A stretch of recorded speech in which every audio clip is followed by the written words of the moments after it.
JurisCast, o seu podcast jurídico.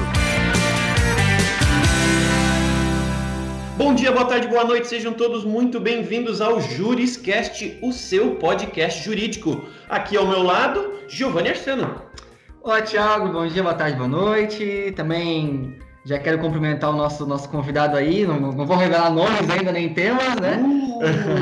Mas agradeço de novo, mais uma oportunidade de estar aqui para conversar sobre uns temas legais, atuais, e esse aí é muito bom, esse aí é muito atual e tem muita gente pesquisando. Maravilha, eu sou o Thiago Facchini e estou aqui trazendo para vocês um tema da moda, um tema do momento, que é Data Privacy and Protection. Usei todo o meu inglês agora para deixar aí claro para a nossa audiência que a gente vai falar de um tema sim do momento, um tema que está muito em voga, e para conversar com a gente, eu vou chamar aqui o Dr. Felipe Palhares, ele que é bacharel em Direito pela Faculdade de Ciências Sociais de Florianópolis, né, o CESUSC. Ele é pós-graduado em Direito Empresarial pela FGV de São Paulo, pós-graduado em Direito Societário pelo INSPER, mestre em Corporate Law pela New York University e admitido para a prática jurídica no Brasil e no estado de Nova York. Olha só. O homem também é certificado em Privacy and Data Protection pela Exim. Também possui certificado de reconhecimento como profissional de privacidade, com conhecimento na legislação europeia e na legislação do setor privado norte-americano. E como Information Privacy Manager, quanto termo em inglês, né? Credenciais outorgadas aí pela International Association of Privacy Professionals. Ou seja, temos aqui um especialista internacional no tema. Então, boas-vindas aí para o Dr. Felipe Palhares. Seja muito bem-vindo ao JurisCast. Thiago, muito obrigado. Eu que agradeço pelo convite, pelo seu gentil convite, pela gentil apresentação. É um prazer estar hoje aqui com você e com o Giovanni para falar desse tema, que é um tema tão relevante, e acho que tem muita gente interessada sobre o assunto. Obrigado de novo pelo convite. Eu agradeço também ao Antônio, que organizou aqui toda a nossa participação. Legal, o Antônio da produção, ele sempre compartilha com a gente a alegria que ele tem de fazer essas pontes entre a gente que está aqui na frente, né, levando a nossa voz até a audiência, e ele que faz a produção, que encontra essas referências, encontra esses profissionais acima da média para conversar com ele. Então, a nossa equipe aqui fica sempre muito feliz e num benefício gigante de aprendizado, porque a gente só conversa com gente muito boa no que faz. Imagina, acho que o aprendizado é mútuo. Com certeza, em toda conversa, a gente tira algum aprendizado de todos os lados. Legal. Vamos lá, então. Bom, eu só quero registrar aqui que eu já vi vários bons currículos no JurisCast, mas é a primeira vez que eu vejo dois currículos num só, né? Eu vejo o currículo dele acadêmico e o outro só o especialista mesmo. Incrível aqui a especialização do doutor. Mas vamos lá, doutor Felipe. Para a gente começar esse papo, né? Vamos começar do começo, como a gente sempre faz aqui no JurisCast. Eu queria que a gente fizesse uma contextualização sobre o tema, né? Começar lá por dados, né, pessoais. Já que a gente vai falar de data privacy, né, nosso tema máximo, o que é um dado pessoal, afinal de contas, né? O que é tecnicamente considerado dados pessoais? Legal, Giovanni. Eu acho que é importante a gente fazer uma breve contextualização de privacy e data protection, né? Isso é privacidade e proteção de dados. A ideia de privacidade, ela pode ter vindo à tona recentemente, mas ela não é uma ideia nova. A privacidade já vem sendo discutida há milhares de anos, com referências na Bíblia, no Alcorão, em leis da Grécia Antiga, desde aspectos, né, de momentos que você tinha referências na Bíblia em textos religiosos, de momentos que você tinha privacidade para fazer suas orações, suas preces e por aí vai. Agora, o conceito moderno de privacidade, que está muito ligado ao contexto dos direitos humanos, ele nasce em 1948 na ONU com a proclamação da Declaração Universal dos Direitos Humanos e que lá já previa expressamente que ninguém estaria sujeito à interferência arbitrária sobre a sua privacidade, sobre a sua família, a sua casa e a sua correspondência. E a partir daí são desenvolvidas diversas legislações ao redor do mundo sobre privacidade. No que é mais relevante para a gente agora, especialmente por conta da similitude que tem com a nossa lei, é que em 1995 a União Europeia adota a Diretiva de Proteção de Dados, que ela é a precursora do GDPR, né? Só para vocês entenderem um pouco como funciona na União Europeia, uma diretiva ela não é uma lei de cada nação, na verdade ela é um direcionamento para que as nações, os Estados membros da União Europeia, façam a transposição daquela direção em leis nacionais. Então, quando você promulga uma diretiva de proteção de dados, o que você dá é a base, as diretrizes do que as legislações nacionais precisam, pelo menos, no mínimo, abordar. E isso foi feito a partir de 95. O único problema com isso é que você cria uma inconsistência entre os Estados-membros da União Europeia em relação a leis que, por mais que tenham lá um mínimo necessário, algumas leis traziam aspectos distintos das outras. E para empresas que faziam negócios multinacionais ao longo da União Europeia, isso era um grande problema. Então, em 2016, é aprovado o GDPR, que é o General Data Protection Regulation, né, é o regulamento que mais tem sido falado agora. Ele foi aprovado em 2016 e ele entrou em vigor em maio desse ano, né? Um regulamento, diferente de uma diretiva, ele é uma lei aplicável a todos os Estados-membros da União Europeia. Então, agora, a União Europeia ela tem uma legislação única para todos os Estados-membros, que é o GDPR. E isso evita as inconsistências que você tinha antes, né? Por sua vez, no Brasil, em agosto desse ano, o Congresso Nacional aprovou a Lei Geral de Proteção de Dados brasileira, que foi depois sancionada pelo presidente Temer, com alguns vetos relativos à criação de uma autoridade reguladora, né? Eu acho que é bom lembrar que o Brasil já tem, de longa data, um histórico de proteção constitucional ao direito de privacidade. A Constituição de 34 já definia a casa como asilo inviolável e o sigilo da correspondência. É uma disposição que foi repetida nas constituições posteriores.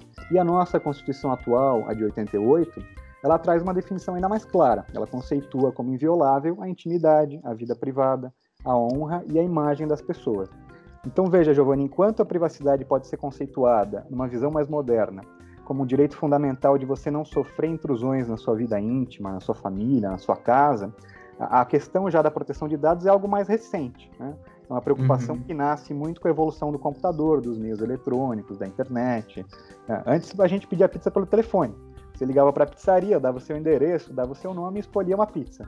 Na maioria das vezes, principalmente em pizzarias menores, você tinha uma pessoa que anotava o pedido, se duvidar, a mesma pessoa que fazia a pizza, e outra que entregava. E dificilmente você guardava esses dados. Hoje em dia não, hoje em dia é tudo feito por um aplicativo. Você vai lá, coloca todas as informações, e os seus dados são armazenados por muito tempo, provavelmente são acessados por várias pessoas, e eles podem, inclusive, vazar para terceiros que não autorizados. Então, como os dados passaram a ser coletados, acessados, guardados em meios digitais, a disseminação e o acesso indevido hoje em dia são muito mais fáceis. E é por isso que cresce essa preocupação com a forma que esses dados são protegidos pelas empresas. Voltando à sua pergunta original, Giovanni, dados pessoais são conceituados pela lei brasileira como todas as informações relacionadas a pessoas naturais, identificadas ou identificáveis, né?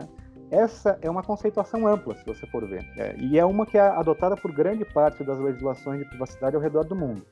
Isso vai desde o quê? Vai desde o seu nome, o seu RG, o seu CPF, o seu endereço, o número do seu cartão de crédito, o seu histórico estudantil, a placa do seu carro, um teste sanguíneo seu, os likes que você dá no Facebook, o pedido de comida que você faz no iFood, a foto que você posta no Instagram, entre tantos outros. Se você for ver, é muita coisa, né? Toda informação... Tudo isso permite identificação.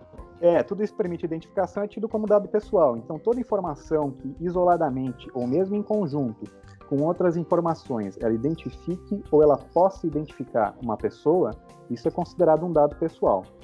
Nós temos ainda, ao menos para fins de explicação, o que a lei chama de dados pessoais sensíveis, que são aqueles dados de aspectos específicos que demandam maior cuidado em razão da sua natureza, e que se incluem aí origem étnica e racial, a sua convicção religiosa, a sua opinião política, dados da sua saúde, dados relativos à sua vida sexual, os seus dados genéticos e biométricos.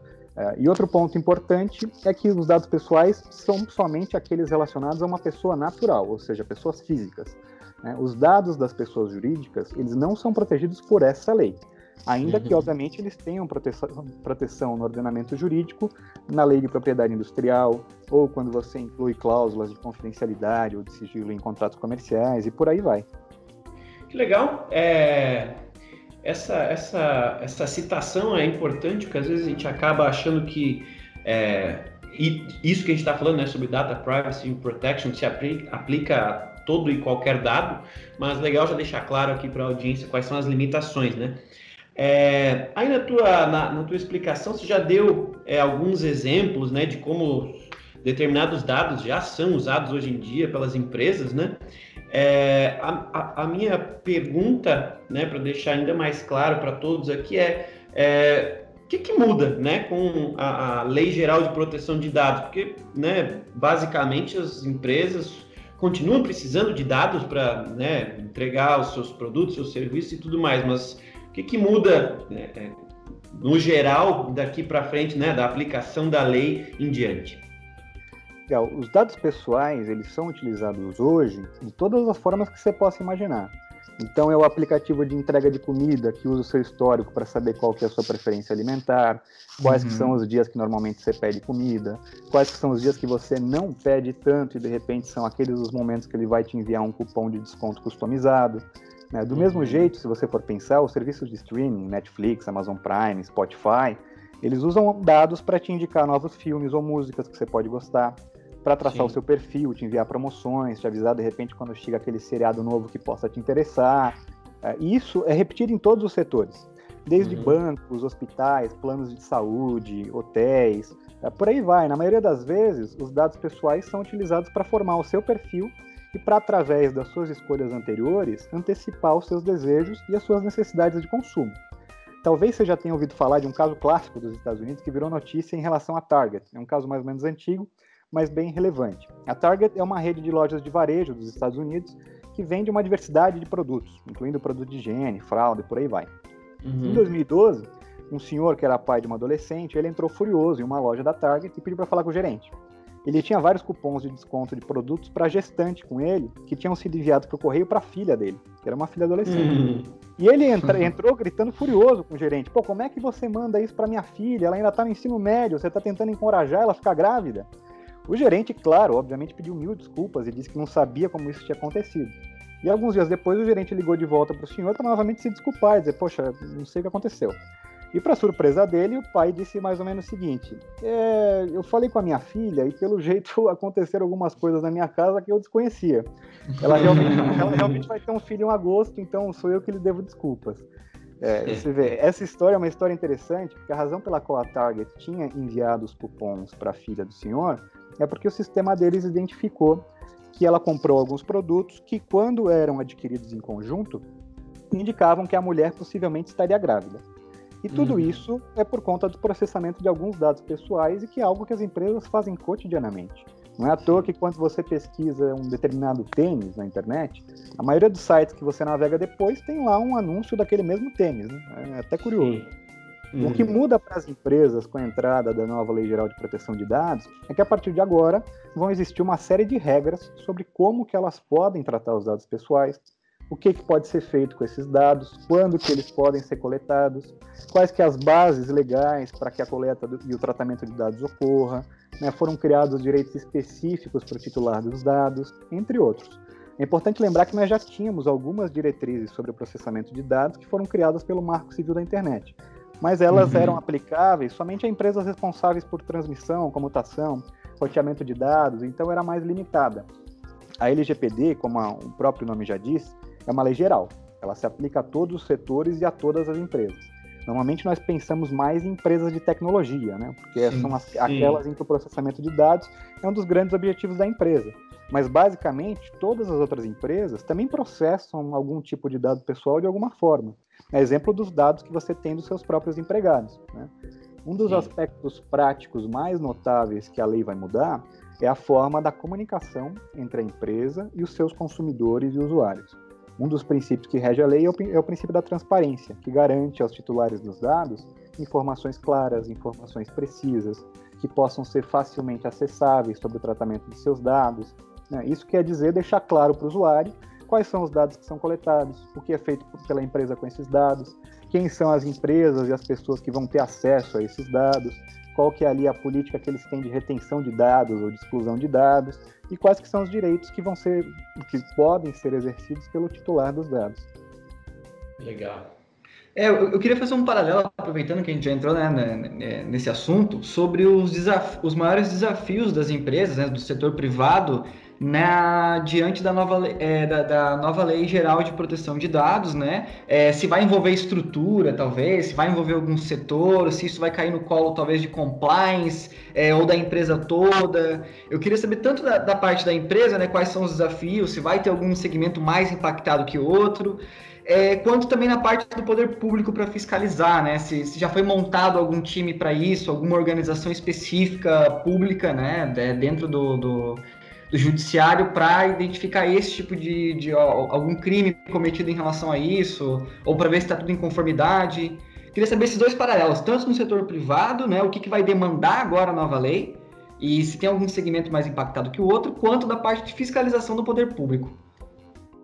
Para o setor privado, acho que o grande desafio vai ser se adequar à lei até fevereiro de 2020. Né? A nova lei de proteção de dados, ela tem aí a maior vacatio legis já vista nos últimos anos, que para quem de repente nos ouve e não é advogado, é o período ali entre a data da publicação da lei sancionada e a data que ela vai entrar em vigor efetivamente. Esse período na lei de proteção de dados, ele é de 18 meses. Né? A lei vai passar a valer a partir de fevereiro de 2020. Parece que esse é um prazo longo para adaptação, né? Um prazo de 18 meses, mas na maioria dos casos ele não é. Tem muita coisa que precisa ser feita para permitir que as empresas, especialmente aquelas que lidam com muitos dados pessoais, que vão ser as mais afetadas, os setores mais afetados, para que elas consigam se adequar aos termos da lei a tempo. São várias atividades que precisam ser feitas nesse período, desde convencer a alta cúpula da empresa que o tema é relevante, que merece não só atenção, mas como também investimento.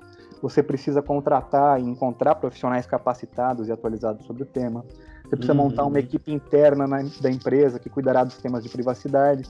E geralmente essa é uma equipe que idealmente pega pessoas de várias áreas, porque esse é um tema que afeta tanto recursos humanos, como afeta TI, como afeta jurídico, afeta compliance, né? Você precisa fazer um levantamento dos dados que você já tem existentes na sua base de dados, isso é um data mapping, identificando ali quais que são os dados que a sua companhia processa, qual que é a base legal para o processamento, quais que são as finalidades, a categorização desses dados. Você precisa elaborar um programa de privacidade, políticas de privacidade, definir qual que vai ser a gestão do ciclo de vida dos dados pessoais. Quer dizer, é muita coisa que realmente precisa ser feita até fevereiro de 2020. E tudo isso leva tempo, envolve vários departamentos da empresa, demanda recursos, você precisa ter investimento da empresa, né, nessa área, nesse aspecto. E conseguir realizar essa adaptação, que é uma mudança brusca de paradigma do que era feito até então, em um período que até pode parecer extenso, mas na verdade não é, vai ser um grande desafio. Veja, Giovanni, que na Europa, o GDPR ele teve um período de adaptação de 2 anos, desde maio de 2016 até maio desse ano, quando o regulamento passou a vigorar. Mas a gente tem que lembrar que por lá eles já tinham regras severas desde a Diretiva de Proteção de Dados de 95. Né? Ou seja, desde então eles já tinham um grande período para se adequar à lei, para já ter mais conhecimento do que era privacidade, proteção de dados e como que você devia se adaptar. E mesmo assim, quando o GDPR foi aprovado, ainda teve um período de 2 anos. Aqui não. Aqui as empresas que até possivelmente, de repente, desconheciam por completo do tema, agora tem um prazo de 18 meses para estar em conformidade com a lei. Sem contar que no Brasil tem muita gente, incluindo muitas empresas, que gostam de deixar tudo para os 45 minutos do segundo tempo. Vocês sabem como é. Eu tenho certeza que quando chegar janeiro ou começo de fevereiro de 2020, muita gente vai subitamente prestar atenção no tema e tentar realizar todo esse trabalho no último momento ali na pressa. A minha dica para você ouvinte que está nos ouvindo e claramente se interessa pelo tema e tem consciência da importância dele, é que se você trabalha em empresa, indiferente do seu cargo e da sua empresa, e a sua empresa sequer começou ainda a tratar sobre esse assunto internamente, assim que acabar esse programa, sai correndo para buscar o máximo de informação que você puder sobre o tema e levar esse tema à alta cúpula da sua empresa e apresentando a temática, tentando convencer os diretores que essa é uma matéria de extrema relevância e que a sua empresa precisa se adequar. Para convencer a gerência da sua empresa, acho que o melhor argumento é sempre econômico. Não está em conformidade com a lei de proteção de dados, expõe a empresa ao risco de sanções administrativas severas, com multas que podem chegar ali a 2% do faturamento da empresa ou do grupo econômico no último exercício e limitado a 50 milhões de reais por infração. Isso sem contar nos eventuais processos judiciais por parte de consumidores ou de sanções e demandas por parte do PROCON e do Ministério Público, né? Giovanni, eu vou te dar um exemplo que mostra o quão caro pode sair um vazamento de dados pessoais. Em 2016, a Uber sofreu um vazamento de dados e descobriu que hackers tinham acessado dados pessoais de mais ou menos, acho que 600 mil usuários nos Estados Unidos. Por conta desse vazamento, ela fechou recentemente um acordo com vários estados dos Estados Unidos que tinham o equiparável ao nosso promotor, né, ou ao procurador do estado. Ela fechou um acordo que ela vai pagar 148 milhões de dólares e se comprometeu a uma série de condutas para encerrar essas investigações e essas demandas. São 148 milhões de dólares, o que hoje é equivalente a 550 milhões de reais. Né? E eu acho que a gente não deve esquecer que esse valor foi fruto de um acordo entre as partes, que é, de regra, uma forma de autocomposição que as empresas procuram quando elas calculam que elas perderiam muito mais se elas não fizessem um acordo. Né? Existem aí também alguns desafios práticos que são complexos, como aqueles que envolvem interações físicas. A lei de proteção de dados, ela não se aplica somente ao tratamento dos dados no ambiente digital, mas também no processamento de dados em formulários físicos, que é como naquele que a gente vai na consulta médica e preenche ali um formulário antes de começar a consulta. Hoje, quando você entra numa farmácia, é comum que o atendente venha ao seu encontro e pergunte seu CPF para imprimir um cupom de desconto personalizado.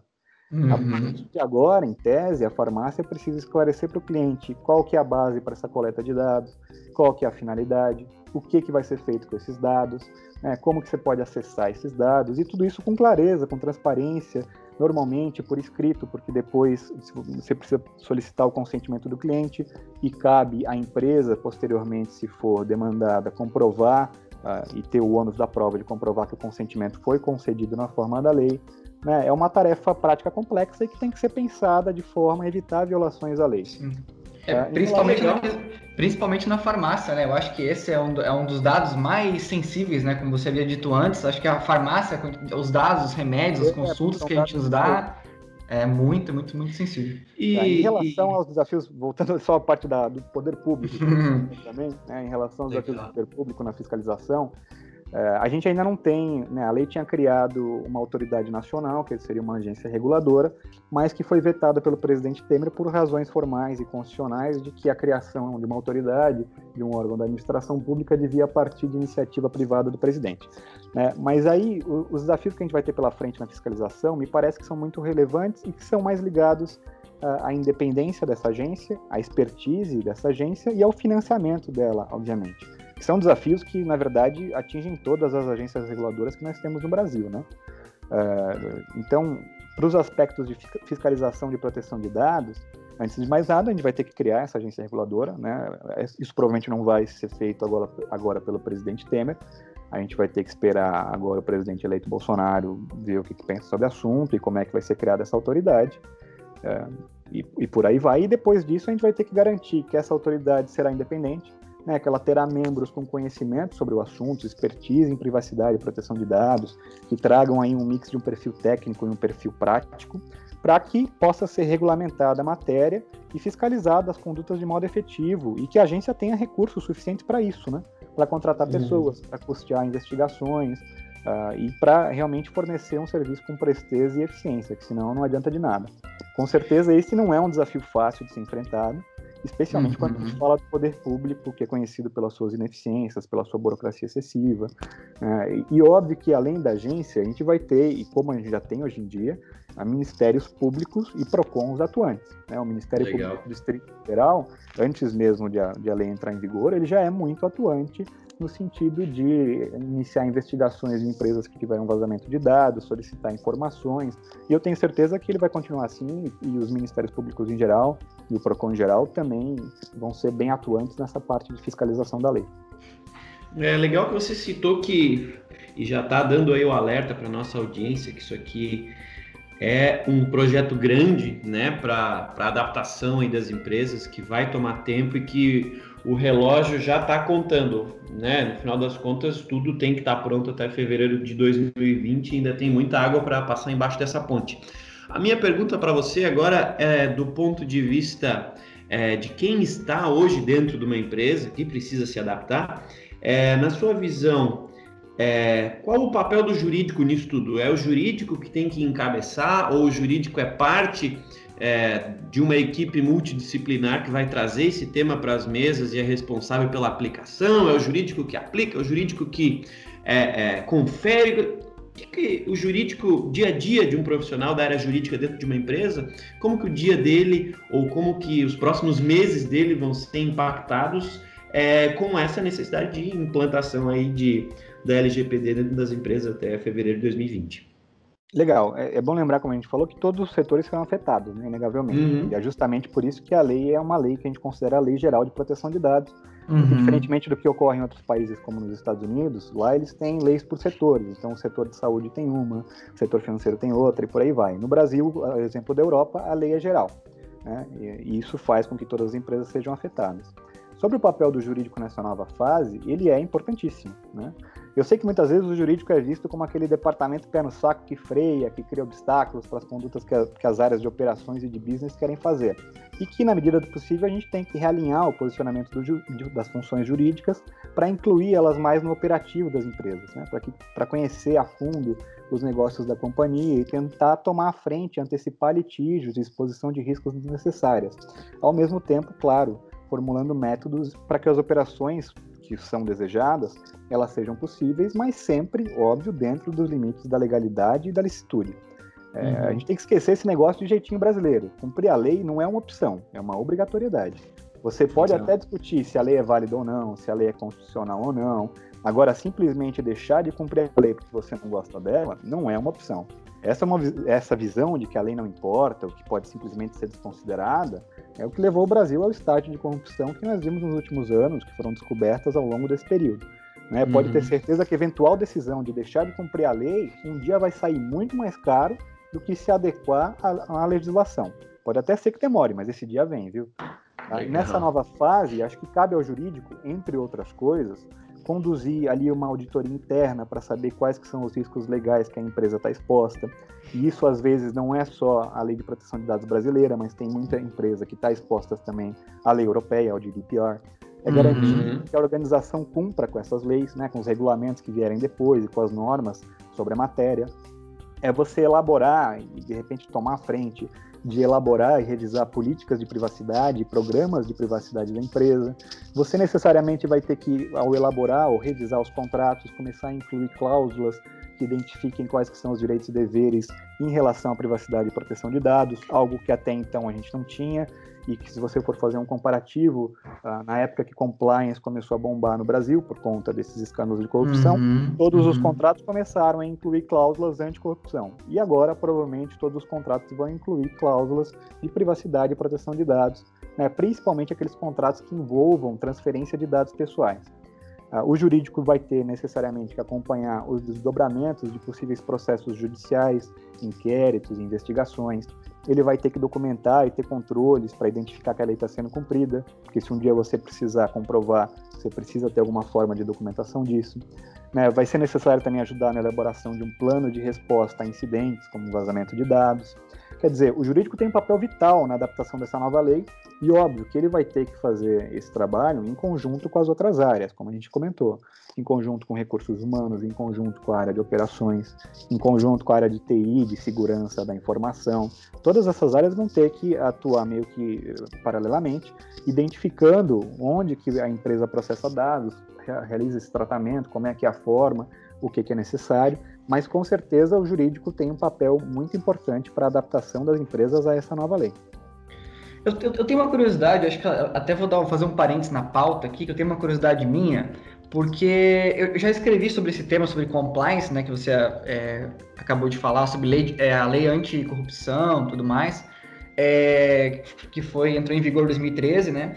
E por conta dela e também desses escândalos de corrupção que teve nos últimos anos, as empresas correram muito atrás do tema compliance, né? Então, se você for fazer uma pesquisa de tendência de profissionais, assim, o compliance manager, o analista de compliance aumentou, assim, absurdamente a procura por um profissional desse.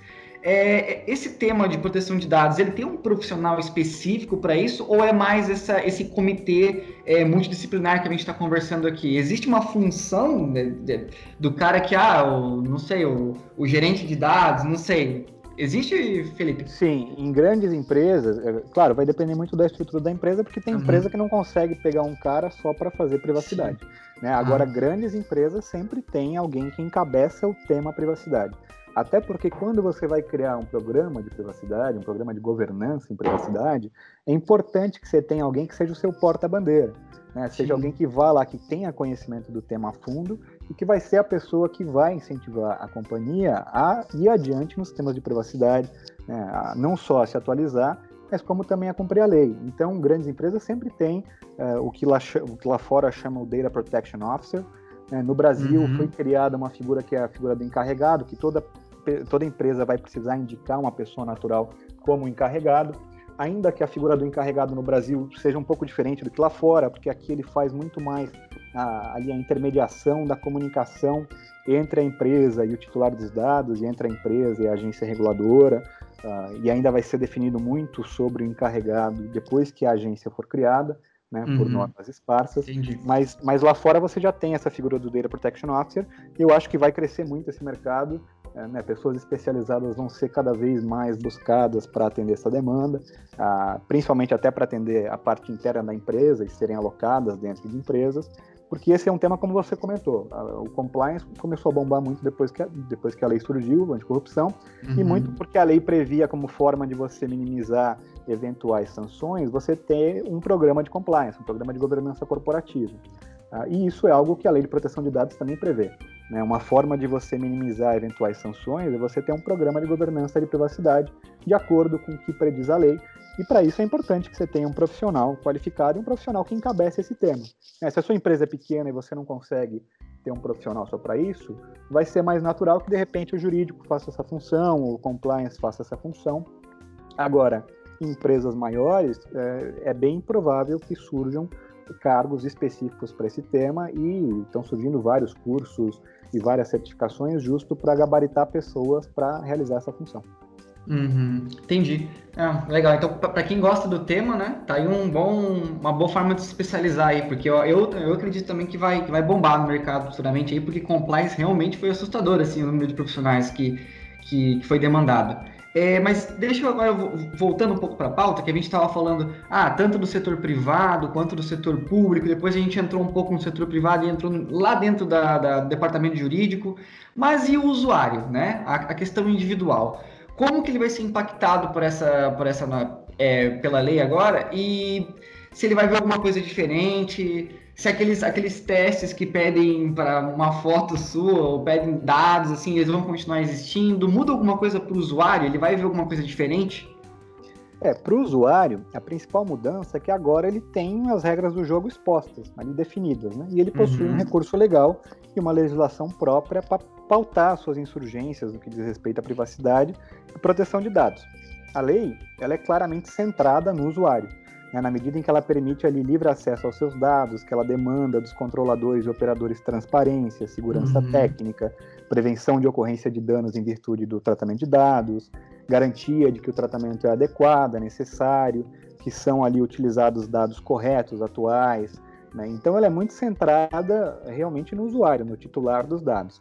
Para a gente ter uma ideia melhor das principais mudanças para o usuário, eu acho que é interessante a gente reiterar os direitos que o titular de dados tem de acordo com essa nova lei. Então, o titular tem lá o direito de confirmação da existência do tratamento, ou seja, ele pode exigir que a empresa, o controlador ali dos dados pessoais, confirme se eles realizam o tratamento de algum dos seus dados, caso o usuário não tenha certeza. Sabe quando você não lembra mais que se um dia você fez um pedido num e-commerce X e se eles ainda processam seus dados? É para isso que serve.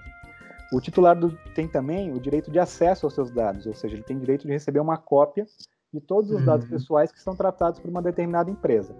Se você entrar hoje na conta do seu aplicativo da Uber, por exemplo, lá tem um botão dentro da opção de ajuda, se não me engano, e depois dentro de alguma opção de privacidade, que permite que você baixe uma cópia de todos os seus dados pessoais que eles processam. E daí eles te mandam um Excel com esses dados. O titular também tem o direito de corrigir os dados que forem incompletos, ou que forem inexatos ou desatualizados, que é o que acontece, de repente, quando você tem uma restrição de crédito que foi feita por um protesto que não é seu, mas de um homônimo seu. Ou quando você pede um empréstimo para o banco diz que não tem como conceder agora, porque a sua renda não tem o valor necessário, mas o que o banco não sabe é que, de repente, você foi promovido, ou a sua renda aumentou, e você quer que o banco corrija esses dados que não são mais exatos e que estão desatualizados. Você tem o direito de solicitar essa correção também. Legal.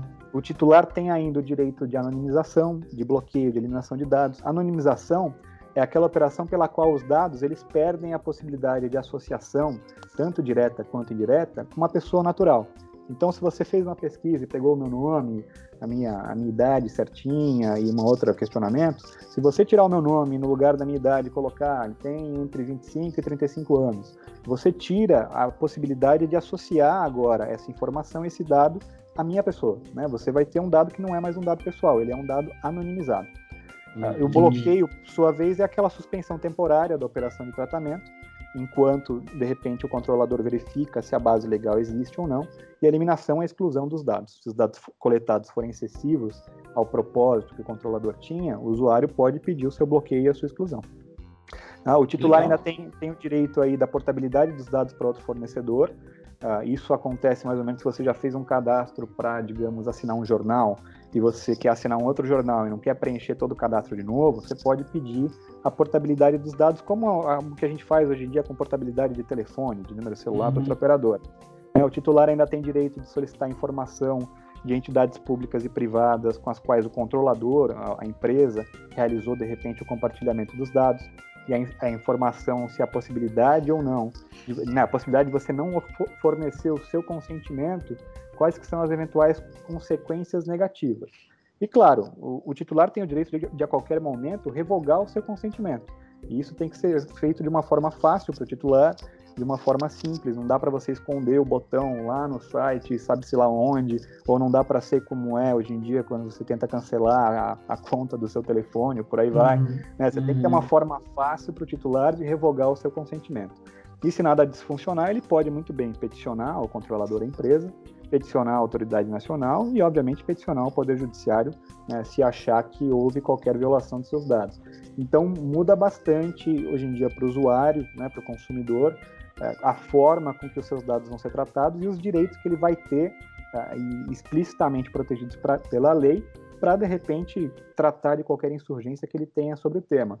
O que você comentou, de existir ainda ali identificação por foto e tal, essas coisas vão continuar existindo desde que você tenha uma base legal para tanto, e a maior base legal é o consentimento, nesses aspectos específicos. Então, isso vai continuar existindo, mas provavelmente em fevereiro de 2020, a gente vai ter o que, de repente, você já tenha passado por essa experiência, em maio desse ano, que você vai receber uma série de e-mails de várias empresas dizendo o seguinte: olha, nós atualizamos a nossa política de privacidade. Já comecei a receber. Por favor, confirme se você está de acordo com essa política. Isso provavelmente vai começar a acontecer a partir de fevereiro de 2020 no Brasil. Como cidadão, chega logo fevereiro de 2020, né? Como profissional aqui de um software jurídico, né? Como profissional da área jurídica, vamos ter bastante trabalho até lá. Que bom que estamos evoluindo nessa linha, mas vai dar bastante trabalho, né? Vai ter bastante coisa. Para a parte da nossa audiência aqui que não necessariamente é jurídica, né? Ou que ainda está estudando e tal, queria pedir aí o teu apoio na definição, né? Que a lei fala em consentimento, né, por parte do usuário e interesse legítimo, né, por parte das empresas. Eu queria pedir para você conceituar tecnicamente aí, rapidamente também, o que configura consentimento e interesse legítimo. Tá. Consentimento é aquela declaração autônoma, é uma declaração informada, uma declaração inequívoca que você dá livremente e que você aceita e concorda com o tratamento dos seus dados pessoais, seja por uma afirmação expressa ou seja por alguma ação determinada que indique a sua concordância. O consentimento ele deve ser fornecido, na maioria das vezes, por escrito, mas ele pode ser fornecido por outro meio, desde que demonstre a manifestação da vontade do titular dos dados. Quando for dado por escrito, ele deve constar de uma cláusula destacada. Se de repente for num contrato, né, ele tem que ter uma cláusula destacada das demais cláusulas. Como a gente falou anteriormente, o ônus da prova de provar que o consentimento foi dado de acordo com a lei é do controlador, é da empresa, né? O consentimento, além disso, ele deve ser relacionado a finalidades determinadas, de modo que as autorizações genéricas para o tratamento de dados, elas são consideradas nulas. Vale lembrar que, como a gente mencionou antes, o consentimento pode ser revogado a qualquer momento, e por um meio e um procedimento gratuito e facilitado, né? Então, assim, e claro, o tratamento de dados que você deu com base no consentimento que foi realizado com base no consentimento, depois você decide revogar o seu consentimento, aquele tratamento de dados anterior à sua manifestação de revogação, ele continua sendo lícito, porque ele foi dado por conta do seu consentimento e depois você mudou de ideia, então, beleza, a empresa não vai mais tratar os seus dados dali para frente, mas o tratamento que já ocorreu, ele é um tratamento lícito. Quando se tratar de tratamento de dados pessoais sensíveis, que são aqueles de saúde, relacionados à sua vida sexual, o consentimento ele deve ser concedido ainda de forma específica e destacada, né? Havendo ali um vício no consentimento, seja porque ele foi obtido mediante coação ou por uma forma tácita que não fosse inequívoca, sem ali a devida informação prévia ao titular, o tratamento dos dados pessoais ele é vedado por lei, ele configura uma infração esse eventual tratamento, né? Consentimento é uma das principais hipóteses que autoriza o tratamento de dados pessoais, como a gente falou, mas não é a única, né? Nem todas as operações de tratamento de dados pessoais, elas precisam do consentimento do titular. E o exemplo mais claro disso é o tratamento de dados pessoais que é realizado, por exemplo, pela Receita Federal, para fazer a aferição do seu montante de imposto devido para uma pessoa física, né? E para depois, posteriormente, cobrar esses valores, né? O fato de você consentir ou não para esse tratamento de dados específico é claramente irrelevante, porque não é essa a base legal, nesse caso, para o tratamento, porque se fosse assim, ninguém pagaria imposto nenhum, né? Uma das outras hipóteses para o tratamento de dados pessoais é o legítimo interesse que você mencionou. A lei disciplina que o tratamento de dados ele é permitido quando necessário para atender os interesses legítimos do controlador ou de terceiro, exceto ali nos casos que prevalecerem direitos e liberdades fundamentais do titular e que exijam a proteção desses dados pessoais, né? Ainda de acordo ali com a lei, o legítimo interesse ele somente pode fundamentar o tratamento de dados para finalidades legítimas analisadas de acordo com a situação concreta, que incluem, mas não se limitam ali ao apoio e à promoção de atividades do controlador e à proteção em relação ao titular e o exercício regular de seus direitos ou prestação de serviços que o beneficiem, respeitadas, claras, as expectativas legítimas do titular e os seus direitos e liberdades fundamentais. A grande questão é que a gente não tem uma definição clara de quais hipóteses podem ser consideradas como legítimo interesse e quais que transpassam esse patamar, né? Sendo essa uma análise que claramente vai ser realizada caso a caso, de acordo com as características específicas de uma determinada situação concreta.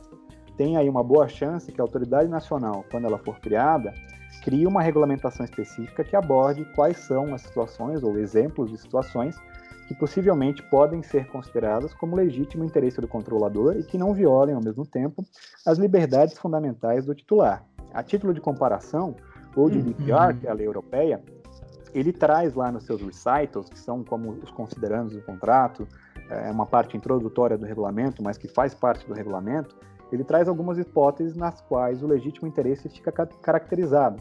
Então, lá entre elas, o processamento de dados estritamente necessário para prevenir fraudes, ou o processamento de dados para fins de marketing direto do controlador, ou mesmo compartilhamento desses dados com outras empresas do mesmo grupo econômico do controlador, né? Então, essas são ali hipóteses que a lei europeia já definiu que caracterizam legítimo interesse. A grande verdade, contudo, é que no caso da lei brasileira, a definição do que vai ser considerado como legítimo interesse provavelmente vai ficar a cargo da interpretação dada pela autoridade nacional, pela agência reguladora, quando for criada, e pelo Poder Judiciário, quando de repente forem enfrentadas disputas que tratem sobre o tema. Até então, a lei é muito aberta e a gente de repente tem que procurar subsídios na lei estrangeira para ver o que lá é caracterizado como legítimo interesse e a partir daí fazer uma análise se realmente o que a gente está pensando aqui como legítimo interesse pode ser caracterizado assim com base em leis estrangeiras. Então, aproveitando, eu quero pedir até, a gente está se encaminhando para o final agora, né? Depois dessa aula aqui, né? Eu gostaria de pedir duas sugestões de leitura para o Felipe, né? Para a nossa audiência. Tem temas que precisam de leitura ou porque são complexos ou porque são muito promissores, que eu acho que é o caso aqui, né? Isso, novidade. Então, gostaria que você, Felipe, nos indicasse, assim, depois de ter passado a régua aí pelo assunto, foi muito legal, mas se depois que a pessoa, o nosso ouvinte aqui, saísse desse podcast e se interessasse pelo tema, tanto porque ele é de uma empresa que precisa começar a estruturar um programa para se preparar para isso, ou porque ele é um profissional interessado em trabalhar com isso? Quais são as duas leituras que ele deveria, para onde que ele deveria correr?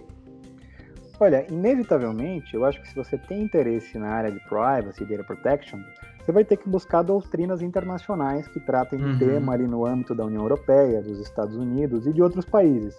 Porque, no fundo, a nossa lei é uma lei muito recente, e as leis estrangeiras já têm aí um grande período de vigência, e você consegue um bom conteúdo não só sobre a lei, mas também sobre decisões jurisprudenciais do tema, né, interpretações que foram dadas ao longo desse período. Então, acho que se você tem interesse no tema, você vai ter que procurar doutrinas fora.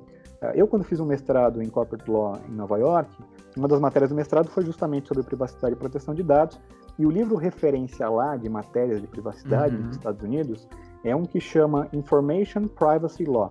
Ele é um livro do Daniel J. Solove, que é um professor titular da matéria de George Washington University, e é um dos nomes mais reconhecidos mundialmente em questões de privacidade, e do Paul Schwartz, que é um professor titular e co-diretor, se não me engano, do Centro para Lei e Tecnologia da University of Berkeley.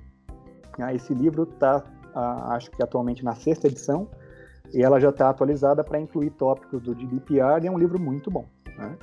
Outro livro que é excelente e muito completo chama Proskauer on Privacy, A Guide to Privacy and Data Security Law in the Information Age. Esse é um livro difícil de encontrar, inclusive quem me emprestou o livro foi o Antônio Pissirilo, que é sócio do Proskauer no Brasil. Antônio, se você estiver nos ouvindo, muito obrigado, eu prometo que eu devolvo o livro assim que eu terminar de escrever o livro que estou fazendo sobre a matéria.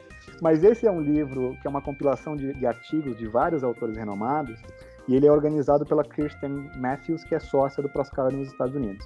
É um livro muito bom, muito denso, completo e um livro volumoso, mas que você consegue bastante informação, tanto de lei americana, que, claro, é muito diferente da nossa, mas acho que é importante você conhecer, quanto de lei europeia, que é a lei europeia é basicamente a nossa inspiração. A nossa lei tem algumas diferenças da lei europeia, mas a lei europeia é muito similar em muitos aspectos, em muitos conceitos com a nossa. Esses são 2 livros muito bons para quem está começando e quer saber mais sobre o tema. Claro, eles são livros densos, com muito conteúdo, e ambos são em inglês. Então é bom você estar preparado para essa aventura. Eu costumo ouvir que privacidade e proteção de dados é uma jornada, não é um sprint ou uma corrida. Então é importante você estar preparado e avançar com prudência. Não adianta achar que só ler a lei brasileira vai ser suficiente, porque tem muita matéria que é bom conhecer e muita matéria que vem do exterior. Para quem também tiver interesse sobre temas de privacidade em geral, eu escrevi 2 artigos recentemente sobre o tema, que estão publicados no LinkedIn. Um é sobre desafios práticos da nova lei, e outro é mais com curiosidades, que chama inclusive 5 coisas que você precisa saber sobre seus dados pessoais. Então, nos próximos dias é capaz que eu publique mais um sobre os primeiros passos para você construir um programa de privacidade. É só entrar lá no LinkedIn, busca pelo meu nome, você vai encontrar os artigos lá. E se você ouvinte também quiser discutir mais sobre o tema, fica super à vontade para me mandar uma mensagem pelo LinkedIn ou por e-mail. O meu e-mail não sei se vai ficar anotado aqui, mas é felipe@palharesadvogados.com, sem br só.com, e vai ser um prazer conversar sobre esse tema com vocês, o que vocês quiserem discutir. Eu acho que é um tema super relevante, e quanto mais a gente conversa, mais a gente aprende um com os outros. Sobre livros brasileiros, Giovanni, eu não saberia indicar agora, né? No último mês foram publicados alguns livros sobre o tema no Brasil, e com certeza vão ser publicados mais, porque o tema, como você falou, acho que vai bombar muito, assim como compliance, mas eu ainda não tive a oportunidade de ler esses mais atuais para comentar, mas com certeza eles devem trazer um conteúdo relevante para quem tem interesse na área. Eu só faço ali um disclaimer que eu acho que é bom você também procurar uma legislação estrangeira, se possível, né? Se você conseguir encontrá-la e falar inglês, porque te dá uma base muito interessante sobre o tema, e acho que é sempre bom você tentar beber da fonte quando você pode. Legal, muito rico essas tuas referências. E aproveitando, inclusive, o tema, eu gosto muito de um quadro que o Giovanni criou, onde ele traz aí para nossa audiência um highlight, uma frase, uma inspiração do que foi dito aqui hoje. Então eu quero convidar aí, Giovanni, o que você separou desse papo de hoje para a gente destacar aí para nossa audiência? Na verdade, eu não crio as frases, eu só retiro elas do que o nosso entrevistado fala, que o Dr. Felipe Palhares falou que cumprir a lei não é uma opção, é uma obrigatoriedade. né? Então, eu acho que esse papo reflete muito isso, e talvez ele não é uma obrigatoriedade para já, inclusive, né? Para o quanto antes, para a gente não, aos 48 do segundo tempo, a gente não tentar resolver tudo, né? E às vezes nem resolver. É isso aí. Bom, audiência, Dr. Felipe, Giovanni, infelizmente a gente está chegando aí ao final do episódio de hoje do Juriscast. De qualquer forma, outros virão. Vocês estão aí ouvindo, podem consultar todos os outros episódios onde a gente já falou sobre algum outro tema jurídico que com certeza vai lhe permitir aprender algo novo ou dar algumas risadas aí com a gente, porque a gente gosta desse assunto. Giovanni, muito obrigado pela presença. Obrigado Felipe também. Obrigado pela frase, ótima. Imagina, Thiago, Giovanni, eu que agradeço. Foi um prazer conversar com vocês e uma grande honra. Obrigado pelo convite. Obrigado, doutor. Então, em nome aí do ProJuris e, acima de tudo, de toda a audiência aí do Juriscast, nosso muito obrigado. A vocês que nos acompanharam nesse episódio, muito obrigado também. Todos os episódios do Juriscast estão disponíveis aí na internet, em qualquer dispositivo com acesso à internet, você consegue ouvir a qualquer lugar, em qualquer momento, os episódios do Juriscast. Continue nos acessando então no YouTube, no iTunes, no SoundCloud, na plataforma onde você preferir consumir esse conteúdo, a gente está por lá. Obrigado pela presença e até o próximo episódio do Juriscast, o seu podcast jurídico. Tchau! Você ouviu o Juriscast, produção e oferecimento da ProJuris, líder no desenvolvimento de software jurídico para departamentos jurídicos de grandes empresas e escritórios de advocacia. Conheça mais em projuris.com.br.